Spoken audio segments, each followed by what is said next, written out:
नमोस्तोचर श्री देशना जैन बंडा से आपके श्री चरणों में अपनी शंका रख रही हैं।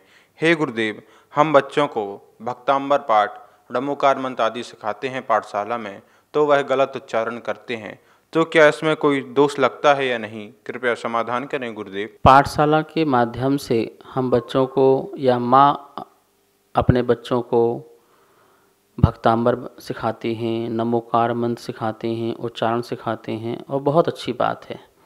और वर्तमान में देखा जा रहा है कि कितने छोटे छोटे बच्चे जो हैं भक्तांबर पढ़ते हैं, नमोकार मंत्र शुद्ध उच्चारण करते हैं, अन्य स्त्रोत भी संस्कृत के, प्राकृत के बहुत सुंदर उच्चारण करते हैं। मैं ये बात कहना चाहूँगा कि पाठशाला वाले जो शिक्षकगण हैं या माँ हैं या पिता हैं, जो भी सिखाते हैं, वो पहले स्वयं सीख करके बच्चों को अच्छी तरह से सिखाएं। आप गलत सीख करके बच्चों को गलत ना सिखाएं, क्योंकि एक बार कंठ में कोई गलत चीज़ बैठ जाती है तो उसको निकालना बहुत मुश्किल पड़ता है। बचपन से जो संस्कार यदि अशुद्ध उच्चारण के हो गए तो फिर वो अशुद्ध ही बना रहता है, शुद्ध होना बहुत मुश्किल हो पाता है।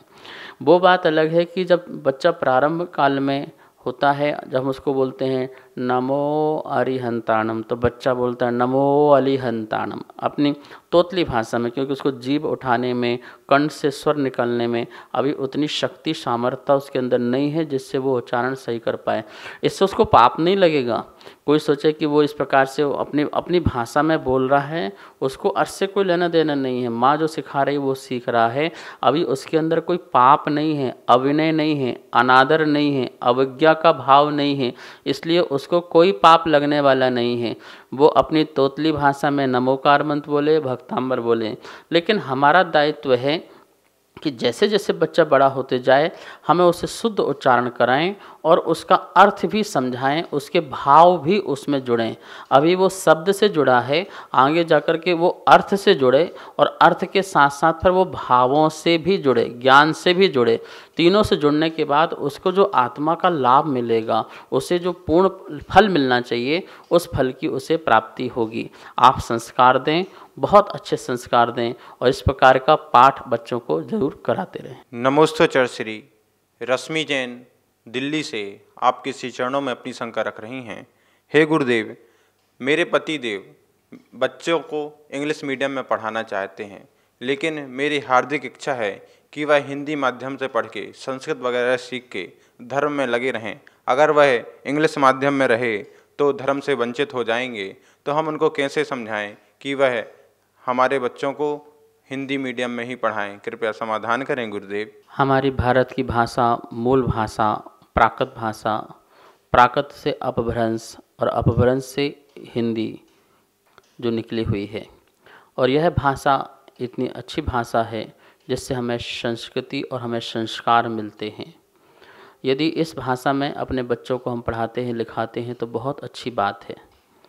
और वर्तमान में जो इंग्लिश मीडियम के स्कूल खुल रहे हैं, तो उन इंग्लिश मीडियम के स्कूल में भी हिंदी भाषा का चैप्टर होता है और संस्कृत भाषा का भी एक चैप्टर होता है।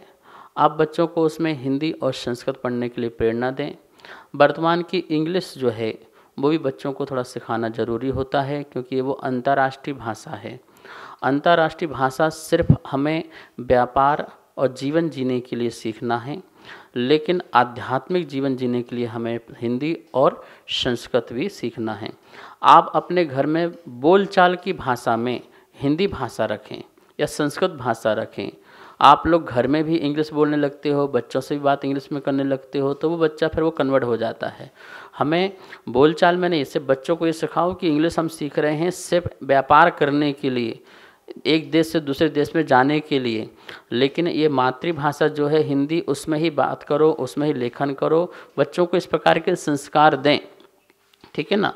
यदि हम बच्चों को इंग्लिश नहीं पढ़ाएंगे तो हमारे बच्चे पीछे हो सकते हैं देश की तरक्की में और समाज की तरक्की में। तो मैं इंग्लिश का विरोध नहीं करता हूँ, लेकिन हिंदी हमारे रग रग में होना चाहिए, संस्कृत भाषा हमारे रग रग में होना चाहिए। इस बात का आप पूरा का पूरा ध्यान रखें। इसके लिए आप कोचिंग भी लगाएं और टीचर्स भी लगाएं और आपस में इसकी वार्तालाप भी कराएं कि यदि हिंदी मीडियम में बच्चा एडमिशन लेता है तो बहुत अच्छी बात है, और नहीं लेता है तो आप इंग्लिश मीडियम में करा दें, लेकिन वहाँ पर हिंदी और संस्कृत की चॉइस बिल्कुल पूर्णतः रखें।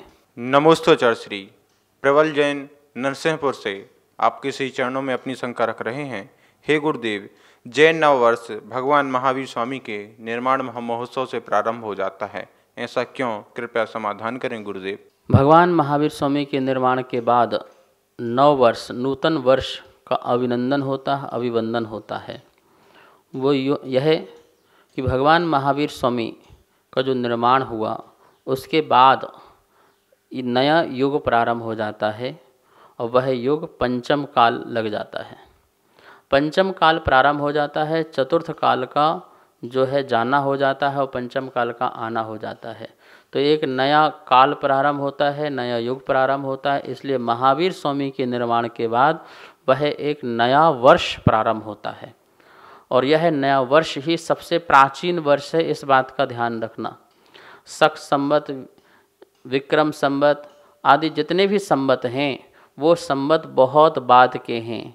सन संवत आदि सबसे प्राचीन संवत इस युग का भगवान महावीर स्वामी का है, जब उनका परिनिर्माण हुआ। तो इसलिए नए युग का प्रारंभ हो रहा है। इसलिए महावीर स्वामी के निर्माण के बाद नव वर्ष मनाया जाता है। और ऐसा अशोक के शिलालेख आदि अनेक शिलालेखों में लिखा है, वीर निर्माण संवत ही सबसे प्राचीन संवत है। नमोस्तोचर श्री अरिहंत जैन सतना से आपके श्री चरणों में अपनी शंका रख रहे हैं। हे गुरुदेव, सिद्ध भगवान का तो कोई शरीर नहीं है, लेकिन हमें देखने और सुनने की शक्ति जैसे होती है, तो वैसे भगवान में भी कैसे प्राप्त होती है? कृपया समाधान करें गुरुदेव। संसार अवस्था में हमारा शरीर होता है, हमारी इंद्रियां होती हैं और अपनी इंद्रियों के माध्यम से हम देखते भी हैं, सुनते भी हैं। मैं आपसे प्रश्न करना चाहता हूं कि आप अपनी आँख से कितना देख पाते हैं, कितना दूर का देख पाते हैं। जैसे मान लो आपके घर में खिड़की है, तो उस खिड़की से आप कितना देख पाते हैं, कितनी दूर तक का देख पाते हैं? क्या पूरा संसार देख लेते हैं? नहीं देख पाते हैं। इसका मतलब है खिड़की भी आपकी पूरे संसार को नहीं देख पाती, मतलब आँख भी आपकी पूरे संसार को नहीं देख पाती और ना ही कान आपके पूरे संसार को सुन पाते हैं। तो ये जो आँख, कान आदि जो है इंद्रियां हैं, ये भी बाधक तत्व हैं संपूर्ण को देखने सुनने में। इसलिए सिद्ध भगवान शरीर रहित हो गए, इंद्रिय रहित हो गए। तो ये जो बाधा तत्व थी, जैसे खिड़की थी, तो खिड़की से दीवार निकाल दो तो कितना दिखेगा? उससे ज़्यादा दिखेगा। ऐसे ये शरीर निकल जाए, इंद्रियां निकल जाएं और मात्र आत्मा रह जाए, तो उस आत्मा को संपूर्ण पदार्थ स्वमेव दिखने लगते हैं, झलकने लग जाते हैं। ठीक है ना? इसलिए उन्हें आँख, नाक, कान की किसी प्रकार की ज़रूरत नहीं पड़ती है।